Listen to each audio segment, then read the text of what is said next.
on. So we're giving some people time, is that right? We're not doing... Yeah.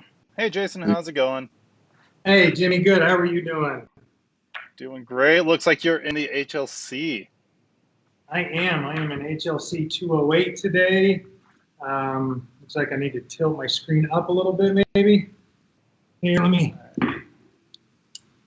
There we go. How's that? Good? All right. So, yeah, I'm in HLC 208 today. I was on campus yesterday and today putting together our food kits for our students, for our students who are in our RST courses. Put together some pantry kits for them, and we had Chef Jennifer Watson in here yesterday doing some of her dishes for Taste the World. So we were packing those up today. Cool. Yeah. So Let's talk about that. So our classes are cooking classes. So we're still doing cooking classes, and we're doing them remote. And it's kind of the process. Let's talk about that process. Because when a long time ago, a couple of years ago, we talked, how can we take a cooking class online? And we were just like, we were racking our brains trying to figure it out. And then we just never moved on it. But now we have. And we did a little bit of over the spring semester, a little bit over the summer. Now we're full on doing cooking classes online, right? So yeah, why don't you talk us through what that looks like for the student? Yeah, so we have six cooking classes. One of our class has 3 sections. Of those 6 classes, I wash my hands, long gloves here. Of those 6 classes, we have 1 baking and pastry that will be on campus. And so that's a face-to-face class. And the way that will work is now we have 14 students in the class. So we will have 6 students in our specialty lab, and then we will have 1 student in our quantity kitchen right next door. And I will be helping Chef Jennifer kind of oversee the operations of that class. I'll be in one kitchen, she will be in the other. And we kind of created a flow for the kitchen as well, how the students will flow in the kitchen, and we've staggered. You got the arrows and which way everybody's supposed to go. Yeah, I mean, we will definitely talk to our students about that and, explain to them. We've already done an orientation with them online, kind of walking them through the kitchen to show them, which directions they need to go. Each student will get their own table, kind of have the tables all setting up in this, looking the same direction there. And then each student's table will also have all the equipment that they need. So they won't need to leave their table to gather anything or to get any tools or equipment. We'll put all their dirty stuff into a bus tub, and then we'll stagger them to wash dishes then, and bring their stuff back to the table because they'll use it the following week. And so 14 students, 6 in one, 6 students in one kitchen, 1 in the other. And we might do like 5 and 2, so the other student doesn't get lonely there. But, then the following week we'll bring in, we split the class into 2 then, so 7 and 7. So 1 week, 7 students will be here, and then the following week, the other 7 students will be here. So we have like a group A and a group B with 7 students in each. And cool. So yeah, they will alternate weeks and whatnot. So, and of course, as we use our spaces, right now, I am the only one in this room. The doors are locked here, and I'm pretty much the only one up here on the second level here. And when I am finished here, I will go through and sanitize everything. I've got my sanitizer bottle right over here. I have a clean kitchen towel over here that I will use for that. As I'm down in the our kitchens down there packing up stuff, I go through and sanitize the surfaces, and I try to keep the amount of surfaces that I touch to a minimum. You know, I don't want to be cleaning every single surface in the entire kitchen to create more work. You know, so Cool. yeah. Awesome. So Yeah, yeah, just so everybody knows, we're doing what we can to be safe. While it looks like I'm in the HLC, this is a virtual background. And we do have some people on campus too. Mackenzie, she's downstairs. Is Katie downstairs too? We're distributing kits to students, sensory analysis kits, which includes beer. Yay. yeah, definitely. All right, cool. Well, let's get going with Rogue Kitchen. Okay, so there's always something new to learn in Rogue Kitchen. We learn by playing with our food. It's Rogue Kitchen Live. Very good. Got that. Okay. So today we kind of have a plant-based cooking day. The only thing I foresee that is not, well, two things that is not really technically plant-based. We have two ingredients. We've got a yogurt and a goat cheese. But for the most part, you know, it's pretty vegetarian, I think. So, but we're going to do a squash and cotton candy onion pizzetta, and we will do a verde gazpacho with mint. Okay, so typically gazpacho is like red tomatoes, red onions, cucumbers. But today we're going to use tomatillos. Believe it or not, it was really difficult to find fresh tomatillos today. I don't Oh yeah? understand. Huh, I wonder why that is. I don't know, but so we use tomatillos, cucumber, a poblano pepper, some green onion. We'll throw a little bit of cilantro in there. Finish it off with some fresh mint, straight from the garden there. Hit it with some Bulgarian yogurt, just because I like the texture of that type of yogurt. I also like the acidity level of that particular yogurt as well. We'll throw in a little bit of red wine vinegar, and we'll check it out. And if we need to hit it with some lime juice, then because we are dealing with the poblano and the tomatillos, we'll hit it with a little bit of lime juice there. So for the cotton candy squash pizzetta there. So cotton candy onions. Yeah, that sounds kind of crazy. Let's talk about that. Yeah, so it's interesting, right? So this is a recipe I learned years ago where we caramelized red onions, and I'm just going to go ahead and get started on those actually right now. But we julienne up some red onions, right? And then we caramelize them in our pan. And then just before they're done, the recipe that I learned had grenadine syrup in there. So, you know, instead of just using grenadine for your bar, right, for your drinks and for Shirley Temples, right, we added grenadine to our red onions there and cooked that down, and the grenadine kind of broke down the onions there. Nice. We would serve that. We had it on a microgreen salad, and we also did sometimes for an amuse-bouche with black pepper biscuits. So it was kind of fun. But yeah, that's definitely a good way to use up that grenadine bottle that's been sitting in your fridge that you bought for the kids or bought for a cocktail, and you're only using so much of it. Eventually, it does go bad, right? Does it go bad? I think I mean, it's chock full of sugar. I think it crystallizes. To be honest, I've either not had a lot of bottles of those around, or you know, if I did, then it was I usually threw it out because you know, it was like, well, we're not going to use this for. We're not Yeah, using this. it's definitely one of those things that you find in your fridge maybe 5 years later. It's like, oh, Yeah. yeah, maybe we should get rid of that. Yeah. And I think today's recipe, it does have that grenadine on there.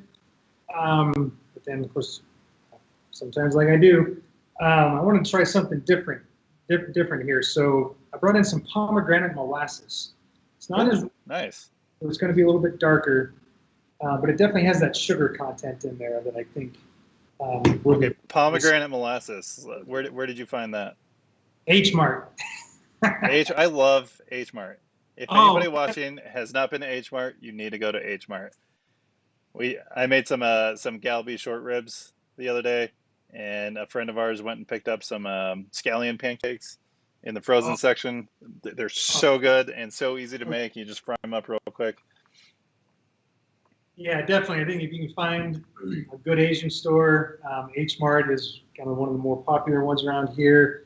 There's several others as well, but yeah, they've got so many different things. You know, those Korean pancakes you were talking about, they have those in a bag, and you can mix them. And you know, with that, then you can add scallions or shredded vegetables. You can even mix in some kimchi in there, and you know, make those pancakes with that kimchi in there. So yeah, it's a great little store. So many different things you can find there, but pomegranate molasses is great. You can cook pork with it. You can marinate pork or with it. You can baste salmon, you know, baste a fish with it or something like that. So, you know, you can use it kind of like as a barbecue sauce. Sorts. Awesome. Nice. Yeah. All right. I'm going to go ahead and start up these onions here. So I've got my pan preheating here. And, you know, when I caramelize onions, I always like to start with a hot pan and get that sizzle in there, you know, get those onions starting to caramelize. And then I throw the fat on top. So here I'm using butter. And so I'm going to throw those onions in here, and then I'll put the butter on top, and kind of, you know, let that butter warm up a little bit. And then you give them a nice stir, and then we start to get that caramelization. So, you know, we kind of achieve a faster caramelization with our onions here with this. So Yeah, and that's definitely what I do too. Like, you know, you want to get that high heat and get that color on it real quick. And then as you add that fat, it kind of cools the pan down a little bit, which actually allows the fond and like the brown bits to loosen up when it cools down, and then it kind of all just comes together.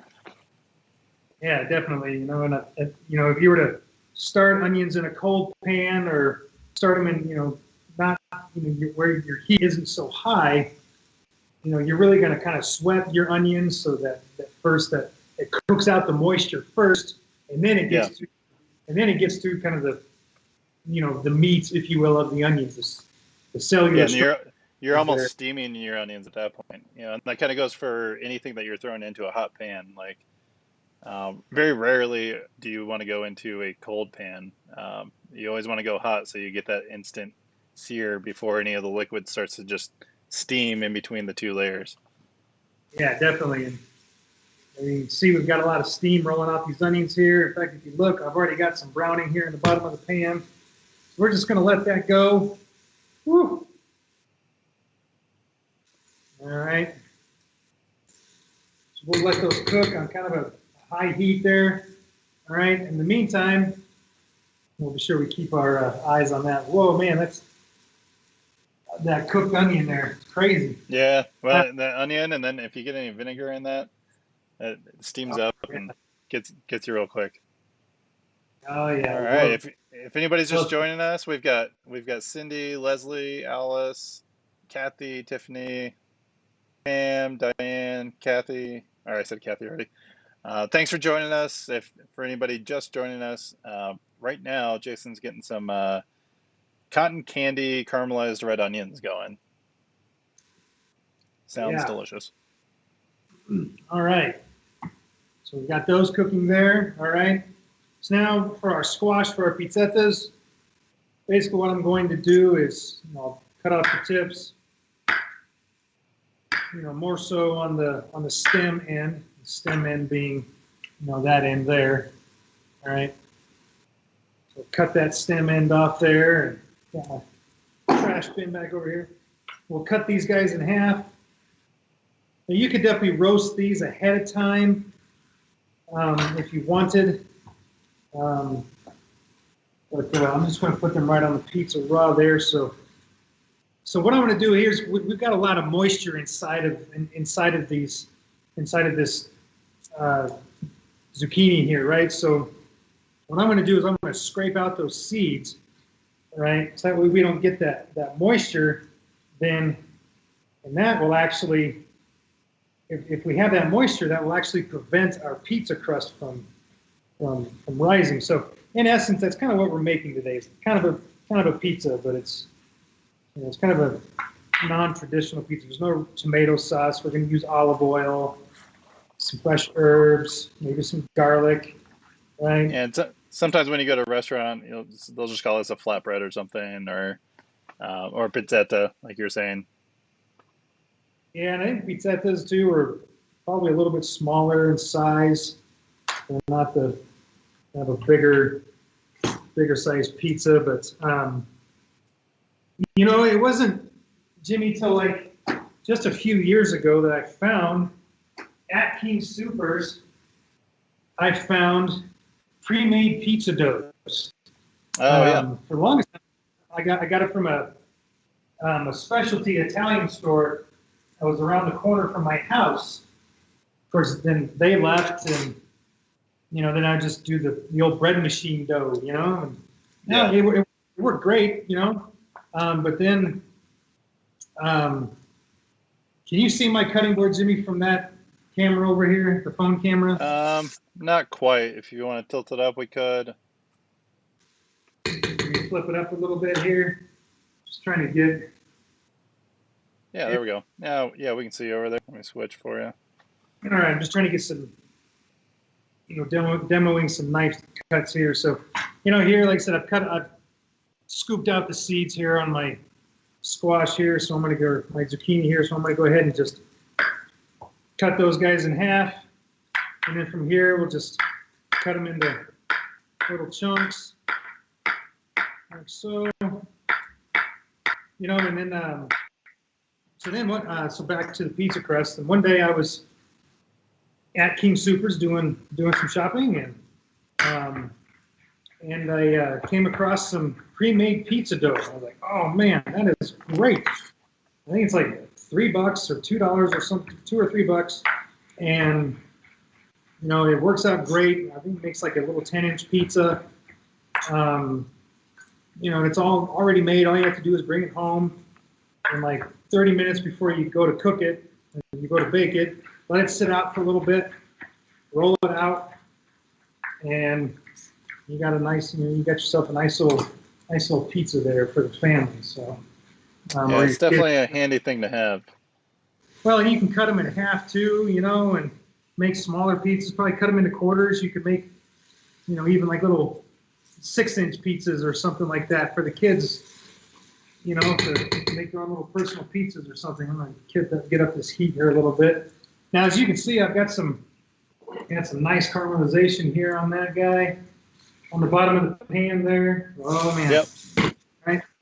Now and so what Jason just did there was, took the pan off the heat, and kind of like what I was saying earlier is, you want to go on the heat and then pull it off a little bit so that way some of the liquid starts to deglaze, and then you can go back to the heat. Yeah, and I'll take a little bit of liquid here too, like some water. You could always use like a chicken stock or something like that. I got a measuring cut back in here. Here we go. You could use wine too. You could use some. Yeah, I like to use a little vinegar. I keep canned vinegar by my kitchen top all the time, so that's one way to go. Water, white wine, red wine. Just a little liquid just to help deglaze. Yeah, absolutely. Lots of different things you could use with that. Depending on the dish that you're using. Like you're making caramelized onions for like a stir fry or something like that. You could use rice wine vinegar too. So yeah, very good. All right. So we got those nice caramelized. Okay, so now we got our squash cut over here. We've got our onions caramelizing there. So I think all that's going. We got anybody making comments there, Jimmy, at all? Or we got anybody? Let's see here. No, we've had a few extra people joining us. Sherry, Tiffany, thanks for joining us. Kathy. Oh, we got 2 Kathys. That's why. All right. Very good. Hi to the Condor household. Hi, Alice. Hi, Susan. Thanks for joining us. All right, I'm going to hit this guy with the onions here with a little bit of water. Now watch what happens. We drop just a tiny bit of water in there. If we were to put too much in there, we would be overwhelming the heat in the pan. We wouldn't get that caramelization off of there. But if we do that in stages, we don't overwhelm the heat. And we can scrape off the Yeah, you don't want to cool the pan down too much. You just want to like just be able to get that fond off, and then hit it back on the heat and develop more fond. Because really, with caramelized onions, it gets that color because you're getting the caramelization, and then you get that off the pan with the liquid, and then you caramelize again, and then you get it off the pan with the liquid. Yeah. And that's how you get that really like almost like that really dark color and flavor out of your caramelized onions. Yeah, you can do white onions and stuff. Here we want to kind of keep a little bit of that red color in there. So. Yep. And you're gonna get a little bit more with that pomegranate molasses. Oh yeah, I can't wait for that, huh? So, all right. Well, in the meantime, I think what I'm going to do is move on just to the prepping here of the soup, and we'll get that going. But typically, right. So we got the gazpacho, right? Yeah. So gazpacho is a nice Spanish. It's a cold soup. It's a cold pureed soup. You just throw everything into the blender, and you turn it on, and you puree it until it's either smooth or, maybe you want it a little bit chunkier. Like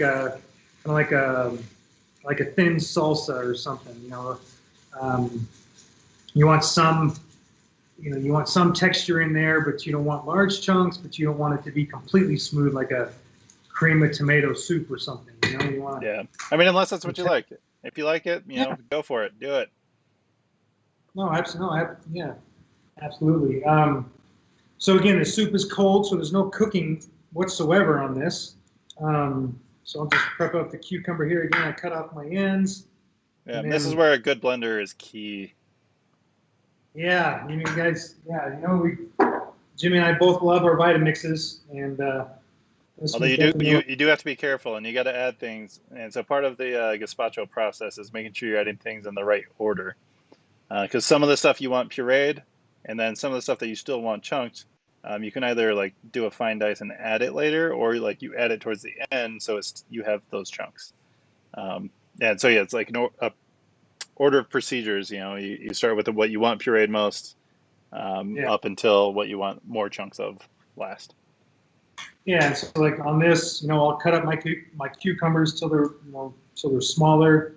I'll throw the tomatillos in their whole, their cans, so they'll break down fairly quickly. But the poblano and the onions, I'll cut those up, and I'll puree that with a little bit of the yogurt, add the tomatillos, and then finish it off from there. So, and again, on the cucumbers here, they've got seeds in them too, right? We want to take those out, because if we don't, we make our soup and then we get a separation where the bulk or the pureed part of the vegetable separates from all there's too much water content in there, right? Like we want some liquid, but we don't want it so watery that like it separates where you get that. I'm trying to. How would you describe that? I know exactly what you're talking about. I don't know if there's a term for it. Yeah, it's like all the liquid sits up on top, and I'm not sure. Just separated, Yeah. If you're making the soup for some guests or something, we don't want to. You don't want to have to like reblend it right before you go. So. Yeah, if you pour it in a bowl or something, you don't want your guests to have to kind of re-emulsify their soup inside the bowl. So adding a little bit more liquid here. We got some nice coloring going on here. Oh yeah. All right. For anybody joining us, Shell, Josh, if you're still there, thanks for joining us. We have a gazpacho going, or about to get started, and in the pan we have the caramelized onions, and then we have some sliced squash for the pizzetta. Yeah, so some nice vegetarian options. The same way I did with the zucchini there. So I'm just cutting my cucumbers up into smaller pieces here. these don't have to be perfect or pretty because it's all going to get pureed. So I'm going to put these in the bottom because these are kind of the sturdiest, I guess, of all the vegetables that we're putting in here. Yeah, and so they need the most time in the blender, right? We need the most time in the blender. Yeah, absolutely. I think we got some thunder rolling through here, Jimmy. I was, Right. just looking out my window. It looks like there's some storms brewing up down there. Yeah, we got some rain last night down by our house. This is the first time rain's visited southern Denver. Oh, I think I just heard the same thunder. Huh. All right. So on these poblanos here, I cut them in half. I cut it in half, took out the seeds. There it goes again. We'll cut, and we'll cut those peppers in half. Siri's trying to get on this cooking action today. Then we'll just cut these guys up, chunk them up a little bit, and I'm about ready to finish off our onions over here. Okay, we'll go ahead and throw those in. I'll be get a little some spice there. I know some of you watching like the spice there. All right. We'll finish off our onions here with the last little bit of water. All right. We might need a little bit more as we add our pomegranate here, but at this point now, our onions are pretty soft. Yeah, can you tilt that pan to your phone? Let's get a little close up in there. There we go. Yeah, and that's looking great. Caramelization there. We'll leave a little bit on the pan for our molasses to kind of cling to. We get a deep caramelization on that.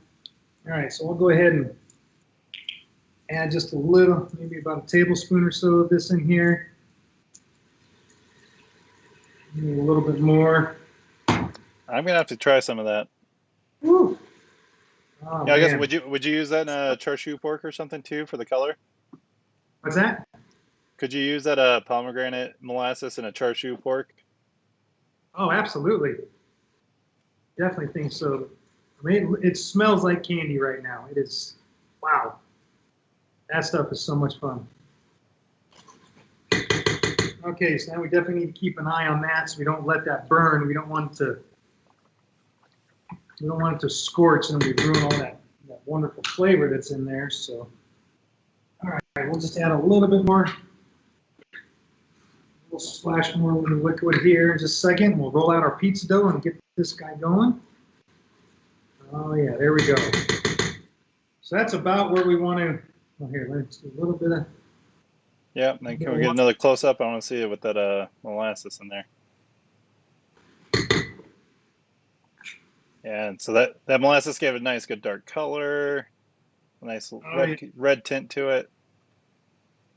A little bit. Yeah. Now, if I were using the grenadine, it would be like bright red. Yeah. Bright red. Yeah, that stuff is like neon red when you add it to a cooking recipe.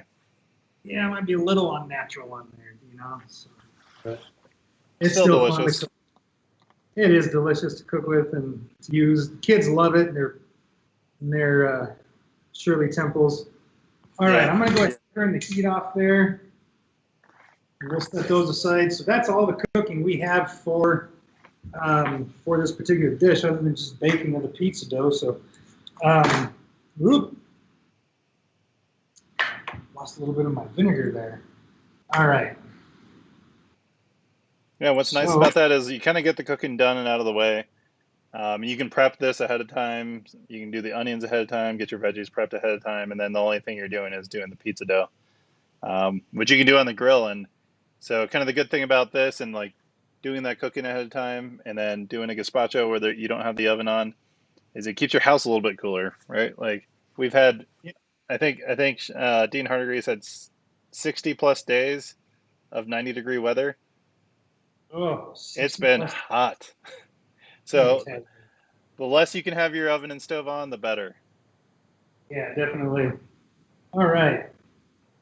So we just need about half a cup chopped green onions here, and again, it's just kind of a rough chop. We don't, not looking for any specific size or anything. We really want to keep with the green part. We really want to kind of keep away from using the white part there. This is where that fresh onion flavor, almost chive flavor is. All right, That's what we want here. That's going in the gazpacho, right? Yeah. So now that's going to the gazpacho. Sorry, I'm kind of going back and forth there a little bit. No, that's what we got to do. So I'm going to go ahead and add, I think total we'll end up adding about 1.5 cups of Bulgarian yogurt here, but you can see how runny that yogurt is. It's not like a yogurt. It's not like a plain yogurt or anything. It's a little more sour than most yogurt, right? It is. It definitely is. It's allowed to ferment a little bit longer. It's a little more tart, but it's got a lot more liquid in it. Yeah, definitely. Which is the complete opposite of the trend of like Greek yogurt, where all that liquid's been drained out. Yeah, it pours so nicely.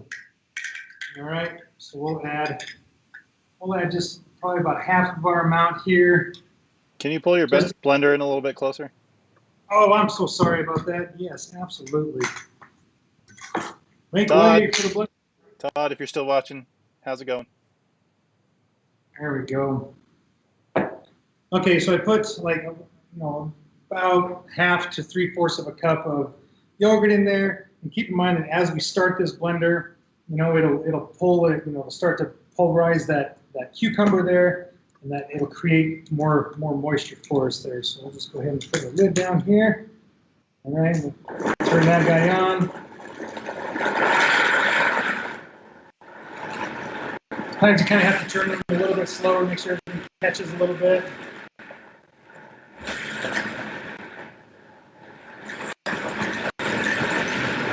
Again, we put that cucumber in there first. Yeah, and sometimes you got to pulse it and kind of, get it going up really high and then let it all settle in and then get it going real high. Because we're going to be adding some more to this, and there's some more liquid that'll help kind of loosen it up too. All right, so we've got a beautiful bright green color here. So I'm going to add some more yogurt. And I'll add some of our tomatillas as well. So I've never had a Tomatillo Gazpacho. That sounds delicious.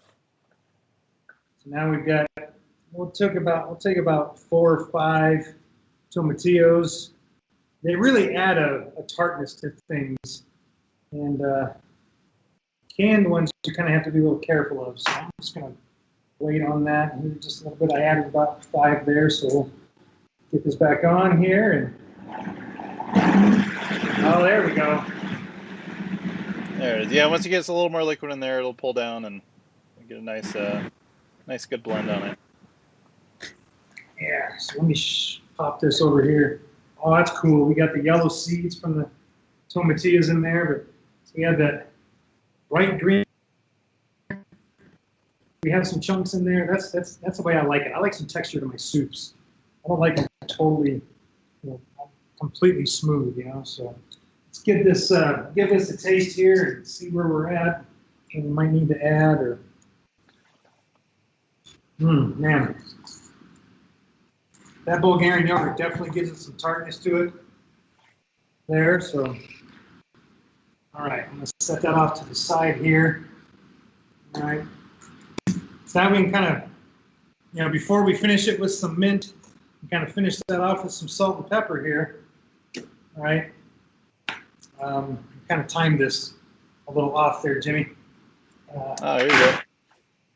That's okay. We just need to roll out this pizza dough and get it baking here.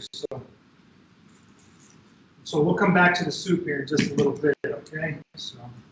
All right, so again, here I've got my pre-made pizza dough here. It's kind of fun, all right? I'm gonna kind of treat this like a little bit like focaccia bread, in fact, that we'll give it a nice little olive oil bath here, but just gonna kind of press it out here a bit. You could use a rolling pin if you'd like. I like to press it out and kind of get that going. And this doesn't have to Always be give it a toss if you want, if you're comfortable with that. Yeah, I'm not comfortable with that. I don't want to get it With all that over. pre-made dough, it should be nice and elastic. You should be able to get a good toss on it. Just make sure you're using your knuckles. For anybody out there going to toss their pizza, make sure you're using your knuckles. Don't grab with your fingertips. Yep. Yeah, there's a guy that, Tommy, he's works with Fire Within every now and again. Oh yeah, I got a video of him tossing it back behind his back. He does all kinds of tricks. He was actually in a competition, wasn't he? Yeah, I think so. He tosses across his shoulders there, and so that's kind of fun. But Hey, there's an idea. We should do a pizza show with Fire Within. oh, that would be awesome. Maybe they can be one of our guest chefs or something that they can do a demo for us. That would be cool. Okay, I'm gonna put this on a sheet pan here. I've got some parchment lined sheet pan here. There we go. See, there it is. You got it. You just have to have confidence in yourself, Jason. That's it. That's it. Okay. I'm gonna It's a parchment on the sheet pan. If you don't have parchment, you can use a silicone mat. If you don't have a silicone mat, maybe throw a little flour on there. Cornmeal, ideally, if you got cornmeal. Yeah, definitely. I'm gonna dimple this just like you would focaccia. Got some olive oil here. I'm just gonna kind of drench Now, when you it. say dimple, you're just taking your fingers like this and just poking it down in there just to get. Yeah, just poking There my it is. down inside of there like that. So, thank you. Yeah. So Might look like a golf ball. Yeah, nice little olive oil bath here. All right. Don't be afraid to get that olive oil in there.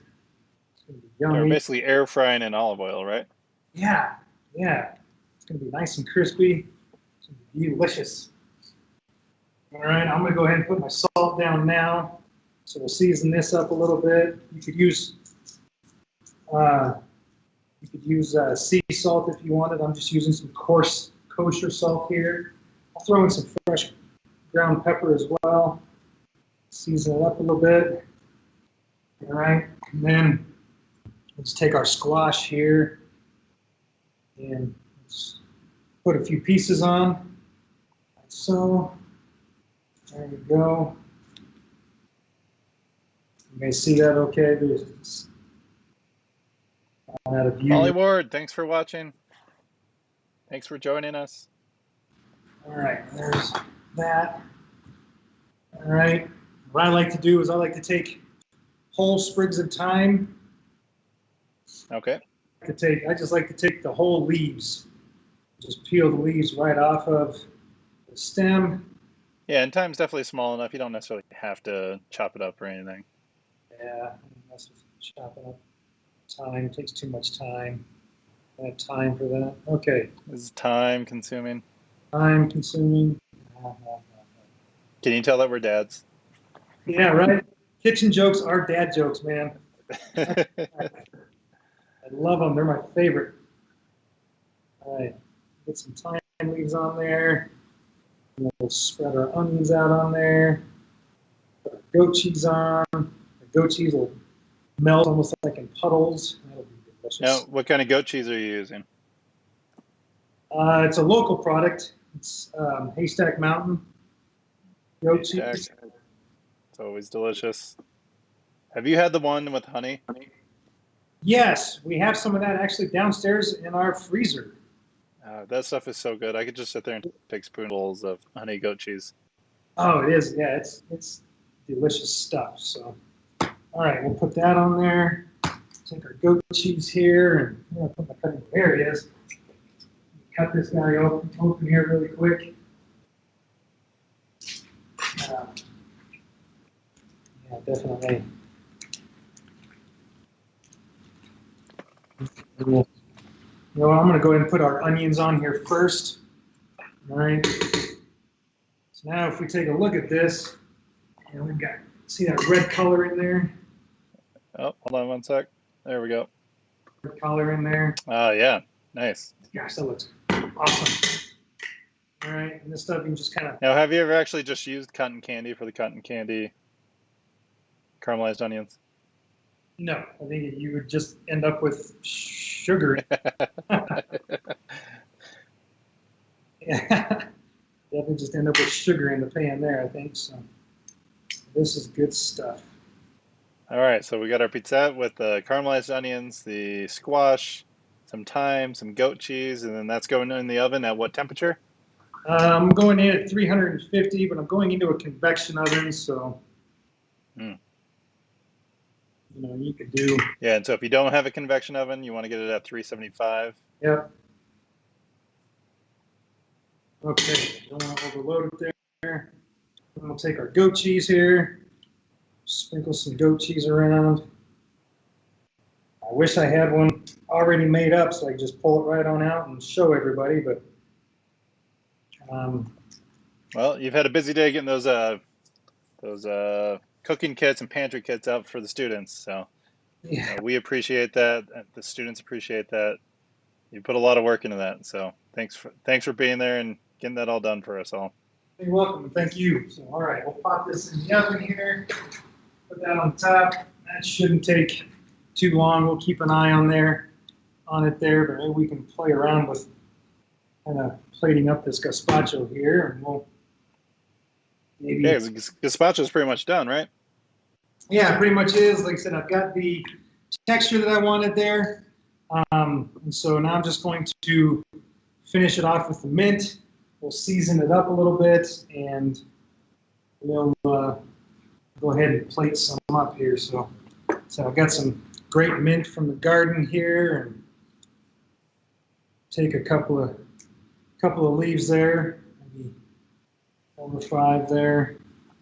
You definitely want to break them off the stems here. You don't want any stems in your soup. Yeah, mint stems, not so much. A little bit of thyme stem is okay. A little bit of cilantro stem, depending on the recipe, is okay. Mint stems, nah. No, not so much. So a little bit goes a long way. We'll try this and see how that turns out. But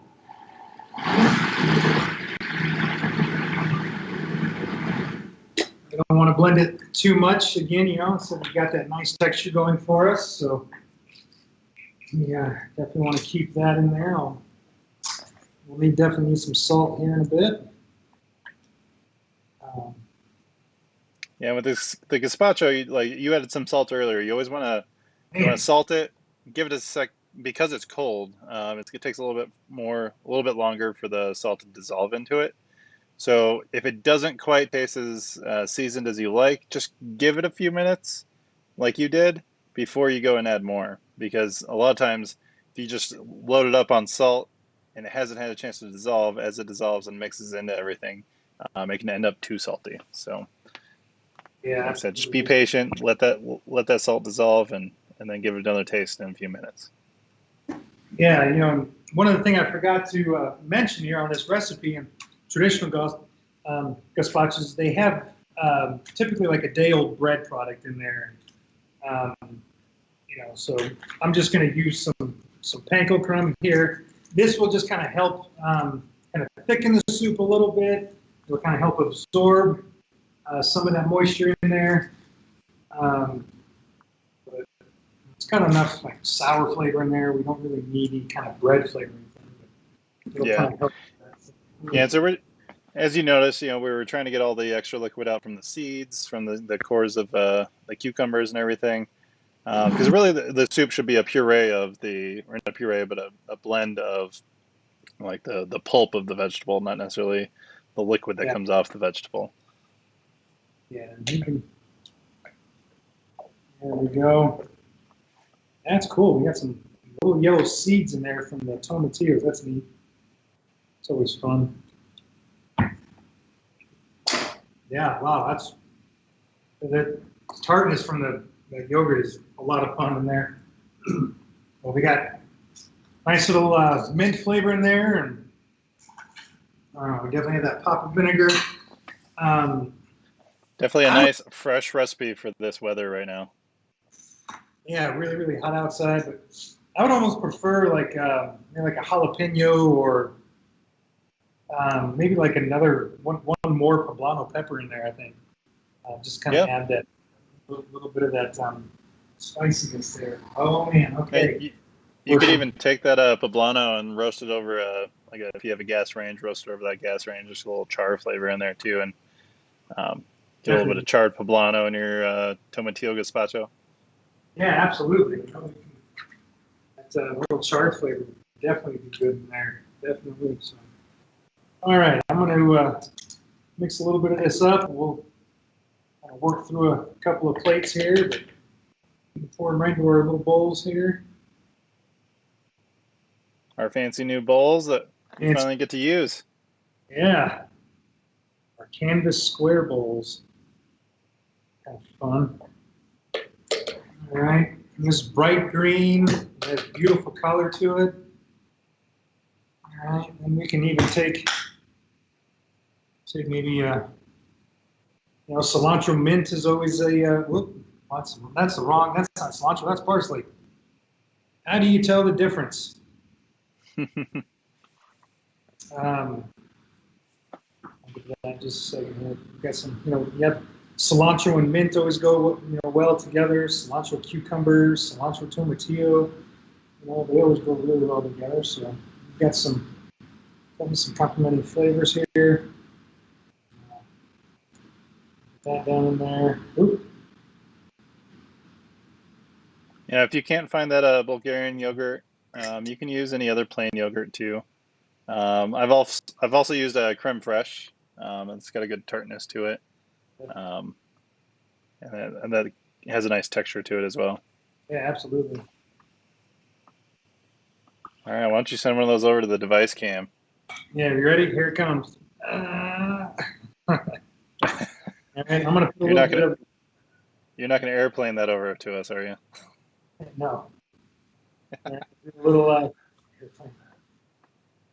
that's right. Uh, do a little bit of olive oil in there. I like using olive oil in liquids. Gives it a really cool, kind of, I don't know, it's like a glass or something. Looks like a tiny piece of glass on the liquid there. So I like using that. But Yeah, garnishing with a little oil on top, especially a good olive oil where it's got that good. Um, oh, there we go. There we are. Yeah, you got the little drizzle of the cream, the Bavarian yogurt. Cool. Pizza should be getting close. How's that pizza doing back there? almost here. Oh man, it's close. A little bit longer here. Don't quite have that golden brown color in there, but it's getting there. Might be a little bit on that. So I'm not. Hopefully it'll. If it's not done here in the next few minutes, then we'll definitely be sure to post. I have a done picture of the done. Oh man, that lightning and thunder is getting kind of crazy up here. Yeah, there is a ton. It's pouring outside. That's great. I hope I remember to roll my windows up this morning when I got here. Oh man. Nope. Yep. Yeah, but so All right. So, do we have a plan for next week? We're still kind of working through that, right? If anybody yeah, has any suggestions, if there's any recipes you want to see, throw them in the comments right now, and we can take some suggestions and we can customize what we do to what you want to see us do. yeah, definitely. I know a lot of people have a lot of green beans in their garden right now, and one of Oh the man, I just did a really good green bean recipe last night. did you hey have you ever fermented green beans? What's that? Have you ever fermented green beans? I have. I think I showed everybody before, but I've got a gallon jar of fermented Brussels sprouts and green beans. Yeah, that's right. I remember you saying that. Yeah, there are a lot of things you can do with green beans. Like I said, I got green beans from my mom. It was like 2 weeks ago, and I'm still eating on them. Actually, Yeah, I took mine and sautéed them hard. Sautéed them, took some whole cloves of garlic, and just crushed them. Left them whole but crushed. yeah, Threw them in there for a quick sauté. Deglazed with some vinegar, some cane vinegar. Hit it with chicken stock, and then some fresh tomatoes. And that turned out to be a really nice, good smothered green bean. Kids loved it. Wow. In fact, they actually, because of the tomatoes in there and the stock, Yeah. um, they thought it was spaghetti, Oh, really and they're just going, "This spaghetti is so good." And I was like, nice. "Yeah, sure it is. I'm not Yes. going to tell you what it is." That's a win for the parents there. Good. Yep, yep. Speaking of parents and teachers out there, I know a lot of schools just started this week or last week. Yeah, I'm gonna It try is to. Wednesday. We're more than halfway through the week, so we will be 2 more days until the weekend. Yeah. I remember, yeah, like through the summer months, it's like Monday, Tuesday, all right, it's Wednesday, and then Thursday, Friday, it's the weekend, but you do that every single week, and all of a sudden, here we are. It's August, semester Yeah, I started. know. Summer just went by so quick, but Yeah, yeah, yeah, it was long, but it went by quick, I guess. I don't know. Um, I don't know, oh, maybe. we have a question from Kathy.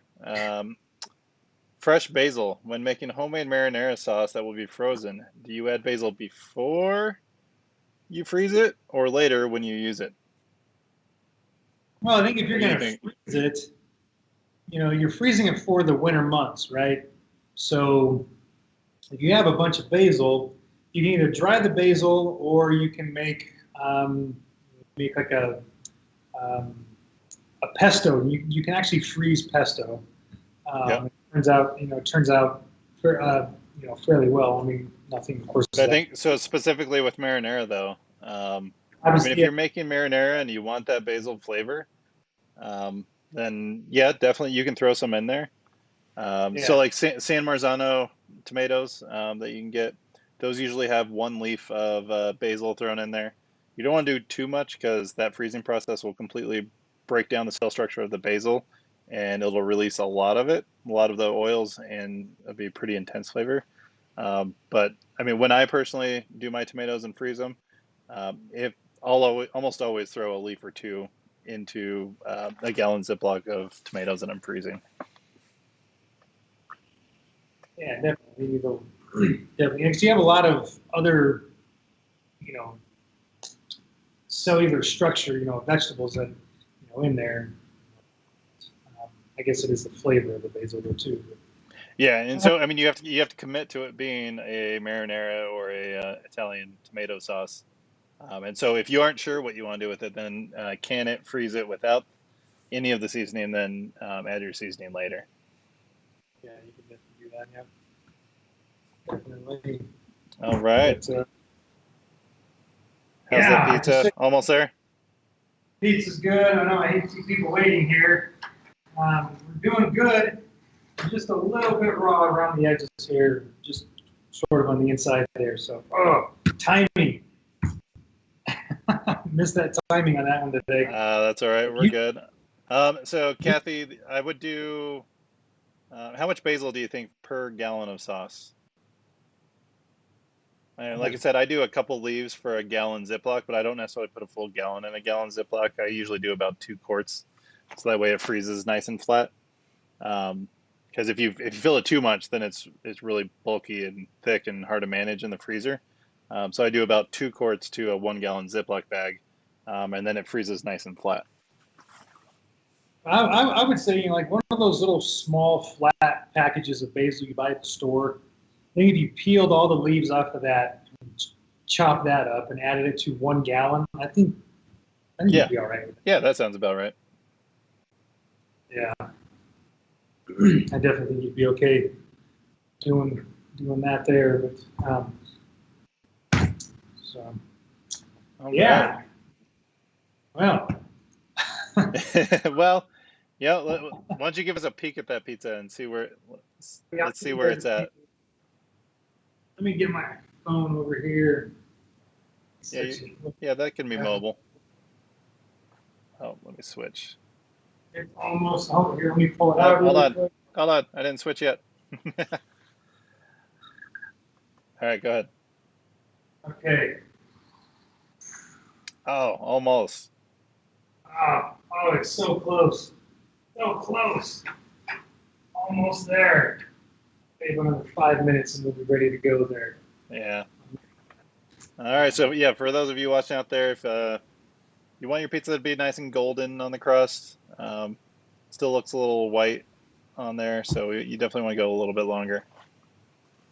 Yeah, you definitely don't want a blonde, or even like an underbaked crust, basically. You don't want that.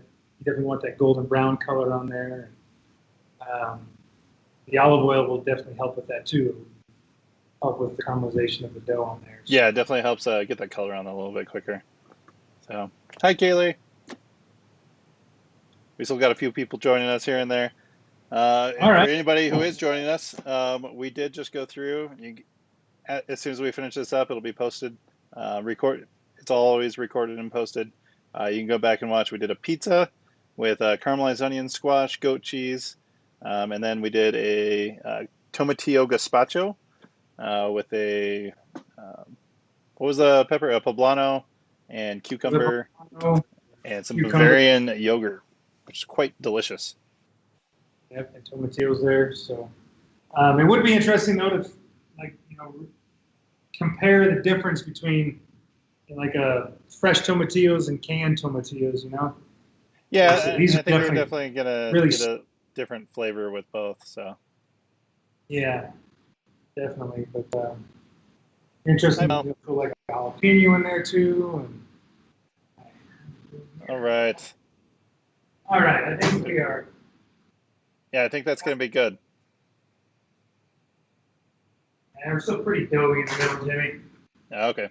Well, again, anybody post up in the comments if you want us to cook anything in specific, or if you have any questions about different food that you want us to cover in the future. But I think we're going to wrap it up here. Yeah, unless you got anything else to say, Jason? I'll just let this continue to bake here, and we'll post a picture or something like that after it's done baking, kind of the finished product there. This is kind of it's a fun recipe to serve just like as a meal, or if you've got some friends that are coming over, or if you're doing like a virtual wine club or something, friends that are coming over, or if you're doing like a virtual wine club or something like that. It's something fun to maybe as a group, y'all can kind of bake, make it together. Of course, while it's baking, then you can chit chat a little bit or try a couple different wines, and then, when it's done, you all taste it together and kind of have that, continue to have that discussion on how it takes. Yeah, you could always do a build your own pizza party, with just a few people. And the good thing about it is, like, as you go through and if somebody is kind of touching it with their hands, it's all being cooked, so at least you don't have to worry about any sort of cross contamination there. Yeah, definitely. No. All right. Well, I think I don't know if we want to wait around for the pizza or if we want to go and sign off. Yeah, I think we can go ahead, because if not, we're just standing here unless we All right. Well, thanks for joining us, everybody. We'll look out for our post of what we'll be cooking next week. We'll get that figured out here pretty soon. And again, if you have any suggestions, comments, or anything, feel free to post it up in the comments down there, over there, somewhere over there. And we'll see you next week. See y'all. Thank you.